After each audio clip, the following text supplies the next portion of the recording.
साथियों नमस्कार, कैसे हैं आप सब लोग। आज एक महत्वपूर्ण निर्णय पर मैं चर्चा करूंगा जो कि जुड़ा हुआ है प्रिवेंशन ऑफ करप्शन एक्ट से। मैं बात करूंगा एक्विटल पे। एक बात जो है आप नोट डाउन कर लीजिए कि ये जो पॉइंट आज मैं डिस्कस कर रहा हूँ ये बेस्ड है ऑन द रिसेंट जजमेंट जो कि प्रोनाउंस किया है ऑनरेबल केरला हाई कोर्ट ने। जजमेंट का जो डेट है वो है 15 सितंबर 2025। जजमेंट का नाम है जी गोपाला कृष्णा बनाम स्टेट ऑफ केरला और पिटिशन नंबर है 2291/2009।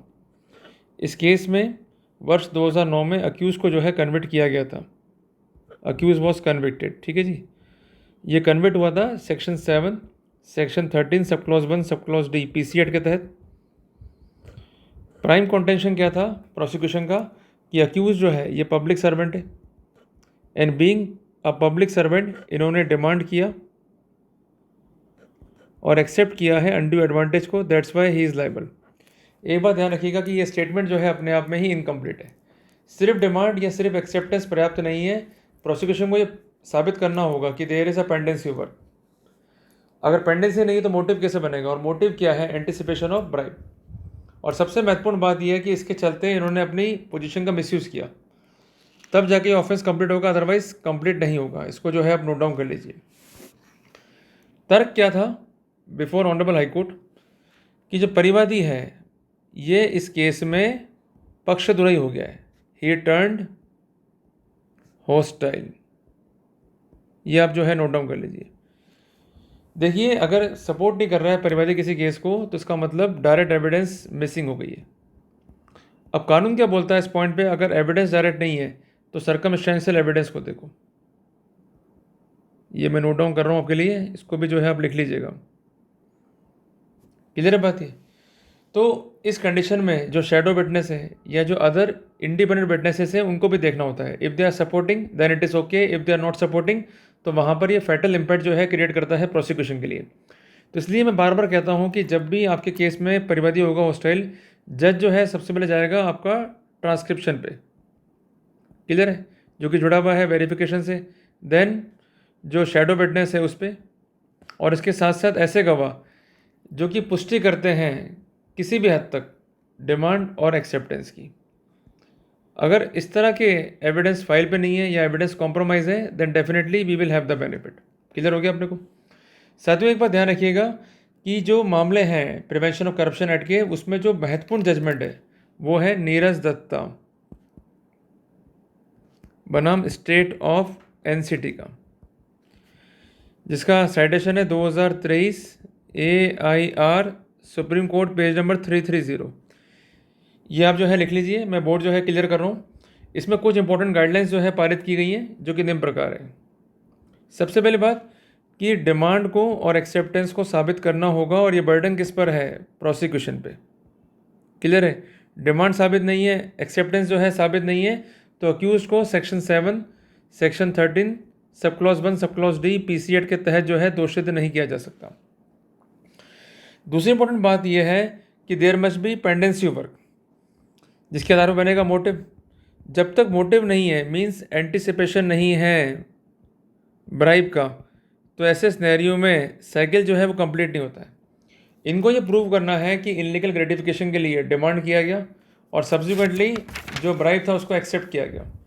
जो फैक्टम है डिमांड और एक्सेप्टेंस का, इसको डायरेक्ट एविडेंस से या सर्कमस्टेंशियल एविडेंस से साबित कर सकते हैं। यह जो है आप नोट डाउन कर लीजिए। चौथी इंपॉर्टेंट बात यह है कि अगर सिर्फ ऑफर है बाय कंप्लेनेंट और उस पर वॉलेंटरली एक्सेप्टेंस है अक्यूज का, तो ये मामला बनता है सेक्शन 7 पीसी एक्ट का। पर अगर डिमांड भी अक्यूज की है, एक्सेप्टेंस भी अक्यूज का है, और ये दोनों फंक्शनिंग जो है वॉलेंटरली है, तो ऐसे सिनेरियो में मामला बनेगा धारा 13 sub clause 1 sub clause D PC act का। और डिमांड को साबित करना होगा मियर एक्सेप्टेंस सफिशिएंट नहीं है, मियर रिकवरी सफिशिएंट नहीं है।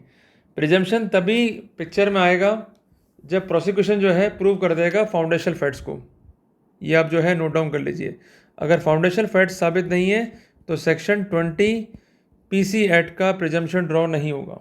तो कुल मिला के हम ये कह सकते हैं कि सेक्शन 7 पीसी एक्ट के लिए there is a need to prove demand on the part of public servant. अगर डिमांड साबित नहीं है तो भले ही रिकवरी है, भले ही एक्सेप्टेंस है, तब भी केस जो है साबित नहीं होगा। तो यहाँ पर जो परिवादी है ये क्या हो गया, हॉस्टाइल। जो गवाह इंडिपेंडेंट थे, मैं लिख रहा हूँ उस चीज़ को, आप भी जो है नोट डाउन कर लीजिए, वो सपोर्ट नहीं कर रहे थे प्रोसिक्यूशन को, तो किसी भी स्थिति में डिमांड का इन्फरेंस ड्रॉ नहीं हो सकता है। इसके अलावा एक महत्वपूर्ण जजमेंट है ऑनरेबल सुप्रीम कोर्ट का, अमन भाटिया बनाम स्टेट, साइटेशन है 2025 SCC ऑनलाइन पेज 1013, जिसमें पैरा नंबर है 64। ये काफ़ी इंपॉर्टेंट है, इसको जो है आप नोट डाउन कर लीजिए। जिसमें क्या कहा गया है कि प्रिजम्पशन की जहाँ तक बात है, जो कि धारा 20 PC एक्ट में जो है लिख दिया गया है, जिसके लिए आवश्यक है कि डिमांड को साबित किया जाए और जो अदर एलिमेंट है उसको जो है साबित किया जाए। जब तक फाउंडेशनल फैक्ट साबित नहीं है प्रिजम्पशन ड्रॉ नहीं होगा, पर प्रिजम्पशन लागू है धारा 7 या धारा 11 PC एक्ट के लिए। अगर मामले में धारा 13 भी है तो वहाँ पर प्रोसिक्यूशन को केस प्रूव करना ही करना है बियॉन्ड रीजनेबल डाउट। और प्रिजम्पशन अगर ड्रॉ हो भी गया है तो इसका मतलब ये नहीं कि केस प्रूव हो गया।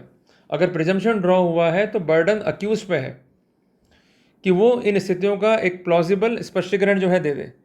इसलिए अक्यूज को जो है रेज करना होता है प्रोबेबल डिफेंस। इसको जो है आप लिख लीजिए। अगर वो डिफेंस रेज हो गया है और कोर्ट ने उसको एक्सेप्ट कर लिया है, then it is good for the accused, और इसका फ़ायदा जो है अक्यूज को मिलेगा ही मिलेगा। एक बात ध्यान रखिएगा कि यही व्यू जो है कंफर्म किया है ऑनरेबल सुप्रीम कोर्ट ने इन द इंपॉर्टेंट जजमेंट जिसका नाम है state by Lokayukta versus CB Nagaraja, जिसका साइटेशन है 2025 SCC ऑनलाइन पेज 1175। तो कुल मिला के जहाँ सपोर्ट नहीं कर रहा है परिवादी किसी केस को, हॉस्टाइल हो गया है, जो गवाह इंडिपेंडेंट है वो सपोर्ट नहीं कर रहे हैं, डिमांड का एलिमेंट मिसिंग हो गया, तो वहाँ पर कंसर्न जो आरोपी है वो हकदार है बरी होने का। तो जो ये फैसला है हमें सिखाता है 5 महत्वपूर्ण बातें। वो क्या क्या है इसको जो है अपन नोट डाउन कर लेते हैं। सबसे पहली बात कि जो मामले हैं प्रिवेंशन ऑफ करप्शन एक्ट के, वहाँ पर डिमांड मस्ट है। डिमांड साबित नहीं तो केस जो है अल्टीमेटली फेल होगा। क्लियर है बात ये, मियर रिकवरी मियर एक्सेप्टेंस से कोई फर्क नहीं पड़ेगा। सबसे इंपॉर्टेंट बात, प्रिजम्पशन तभी पिक्चर में आएगा जब फाउंडेशन फैक्ट जो है साबित हो जाए। चौथी इंपॉर्टेंट बात कि जहाँ पर फाउंडेशन फैक्ट जो है साबित नहीं हुए हैं तो ऐसे सिनेरियो में प्रोसिक्यूशन दबाव डाल के कोर्ट को कंपेल नहीं कर सकता कि आप दोष सिद्ध कर दो, क्योंकि एविडेंस जो है फाइल पर है। एविडेंस का फाइल पर होना एक अलग स्थिति है, पर एविडेंस का साबित होना ये एक महत्वपूर्ण स्थिति है। अगर एविडेंस साबित नहीं है then definitely the accused will have the benefit. और सबसे इंपॉर्टेंट बात जो है कि प्रिजम्पशन का केस जो है वो धारा 7 और धारा 11 PC एक्ट के लिए है। अगर जहाँ तक बात धारा 13 PC एक्ट की है, वहाँ पर प्रिजम्पशन का बेनिफिट जो है अवेलेबल नहीं है प्रोसिक्यूशन को। पर प्रिजम्पशन भी कहाँ अवेलेबल है प्रोसिक्यूशन को, केवल ट्रायल की स्टेज पे। क्लियर हो गया आपने को। तो मैं उम्मीद करता हूँ कि मैंने आज एक महत्वपूर्ण टॉपिक पर चर्चा करी, आपको इनलाइटन किया। इसलिए जब भी आपको केस को लड़ रहे हैं तो ये प्रिंसिपल्स जो है ध्यान में रखें और इसके लाइट में जो है आर्ग्यू करें। Definitely we will have the benefit. जल्दी मिलेंगे एक नए टॉपिक के साथ। टिल देन जय हिंद जय भारत।